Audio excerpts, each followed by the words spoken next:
تو اب سنیے گا، امام کے پاس وہ آ گیا، امام نے کہا تو قیاس کرتا ہے نا، کہا ذرا میرا مسئلہ تو حل کر دے، قیاس سے میرا مسئلہ حل کر دے۔ امام نے 4 سوال پیش کیے، کہا میرا پہلا سوال تو یہ ہے کہ وہ کون سا جملہ ہے کہ جس کا آدھا کفر ہے اور آدھا اسلام ہے؟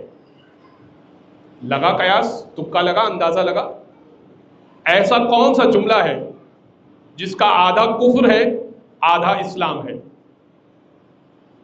اس نے کہا یہ تو مجھے نہیں معلوم ایسا کون سا جملہ ہے۔ بھائی تو دین کا بانی، دین کی فقہ تو نے لانچ کی ہے، فقہ بنا رہا ہے، فتوے دے رہا ہے، تو ہمیں بھی تو بتا بھائی، ہمارا شاگرد اتنا آگے بڑھ گیا، ہم بھی فیض حاصل کریں گویا کہ۔ امام نے کہا اچھا دوسرا سوال میرا یہ ہے، اسے بھی ذرا قیاس سے حل کر کے بتا۔ قتل میں قاتل کو سزا دینے کے لیے 2 گواہ کی ضرورت ہوتی ہے کہ یہ قاتل ہے، زنا میں زانی کو سزا دینے کے لیے 4 گواہوں کی ضرورت ہوتی ہے کہ یہ زانی ہے، ایسا کیوں؟ فقہ کا اصول ہے زانی کو سزا دینے کے لیے 4 گواہ کی ضرورت ہے، قاتل کو سزا دینے کے لیے 2 عادل گواہ کی ضرورت ہے، کیوں ایسا؟ بتا قیاس سے حل کر۔ کہنے لگا یہ تو مجھے نہیں معلوم۔ امام نے کہا اچھا۔ امام نے کہا کہ ایک اور سوال کر دیتا ہوں، حل کر دے اسے بھی۔ سوال یہ ہے کہ پیشاب اور منی دونوں ایک ہی مقام سے خارج ہوتی ہے، پیشاب کے مخرج کو پاک کر لو تو مسئلہ حل ہو جاتا ہے، جب منی خارج ہوتی ہے تو غسل کرنا پڑتا ہے، کیوں بھائی؟ پیشاب پہ بھی غسل ہوتا یا منی بھی ویسے ہی پاک ہو جاتی، دونوں ایک ہی مقام سے خارج ہو رہی ہے نا، ایک کے لیے اللہ نے غسل رکھا، ایک کو ویسے ہی پاک کرنے کا حکم دیا، کیوں ایسا؟ حل کر دے اس کو فقہ سے، قیاس سے حل کر دے۔ کہ نہیں معلوم۔ امام نے کہا چل چھوڑ، 14 سوال پوچھتا ہوں۔ امام نے کہا عورتوں کے لیے ایسا کیوں ہے، خواتین بھی سن رہی ہے، کہ عورتوں کے لیے ایسا کیوں ہے کہ جب وہ نجاست کی حالت میں ہوتی ہے اور روزے آ جاتے ہیں تو روزوں کی تو قضا ہوتی ہے لیکن نماز کی قضا نہیں ہوتی، نمازیں آتی ہیں تو نمازوں کی کوئی قضا نہیں ہے، مسئلہ مردوں کو بھی معلوم ہوگا، لیکن رمضان کے روزے اس حالت نجاست میں ہو تو روزوں کی قضا ہے، اگلے رمضان سے پہلے روزوں کی قضا کر لیجیے، کیوں بھائی؟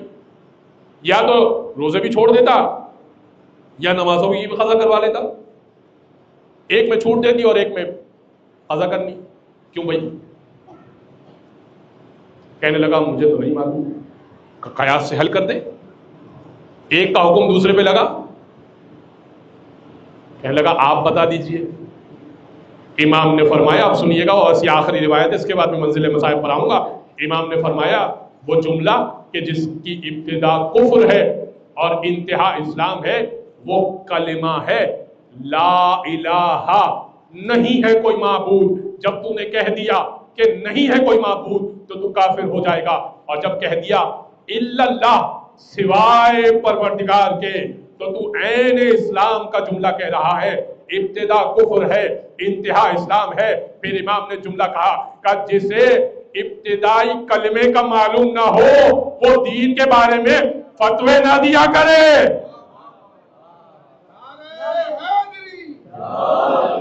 توجہ ہے، ثقیل تو نہیں ہو رہا، مشکل تو نہیں ہو رہا، سمجھ میں آ رہا ہے آپ کی؟ امام نے کیسے کیسے مسئلوں کو حل کیا ہے۔ امام نے فرمایا، اور وہ جو دوسرا میں نے سوال کیا، قاتل کو سزا دینے کے لیے 2 عادل گواہ کی ضرورت ہے، زانی کو سزا دینے کے لیے 4 عادل گواہ کی ضرورت ہے، ایسا کیوں ہے؟ تیرے پاس جواب نہیں تھا، جواب میں دیتا ہوں۔ قتل میں قاتل ایک گناہگار ہوتا ہے، بھائی قاتل ایک اور قتل ہونے والا ایک، گناہگار ایک ہے تو 2 گواہ، زنا میں گناہگار 2 ہوتے ہیں لہذا 4 گواہ کی ضرورت ہوتی ہے۔ بھائی دو گناہگار ہیں نا زنا میں تو 4 گواہ کی ضرورت ہے۔ پھر امام نے فرمایا، اور جو تیسرا سوال میں نے تجھ سے کیا کہ وہ کون سا مرحلہ ہے کہ جب انسان، جو مخرج سے انسان کی پیشاب بھی خارج ہوتی ہے اور منی بھی خارج ہوتی ہے، مگر پروردگار نے پیشاب کے مخرج کو پاک کرنے کا حکم دیا، مگر جب منی خارج ہو تو غسل کرنے کا حکم دیا، کیوں ایسا کیا؟ یا تو دونوں مرتبہ پاک کرنے کا حکم دے دیا، دونوں مرتبہ غسل کرنے کا حکم دے دیا۔ امام نے فرمایا اس کی دو وجوہات ہیں. ایک وجہ تو یہ ہے کہ انسان پیشاب بار بار کرتا ہے، بار بار غسل کرنا اس کے لیے مشکل ہے. اور دوسری وجہ یہ ہے کہ جب انسان پیشاب کرتا ہے تو پیشاب فقط اس مقام سے خارج ہوتی ہے، مگر جب منی خارج ہوتی ہے تو پورے جسم کو نچوڑ کے خارج ہوتی ہے، لہذا پورے جسم کا غسل اللہ نے رکھا ہے. پورے جسم کی توانائی اس کی خارج ہوتی ہے، لہذا پورے جسم کا غسل اللہ نے رکھا ہے.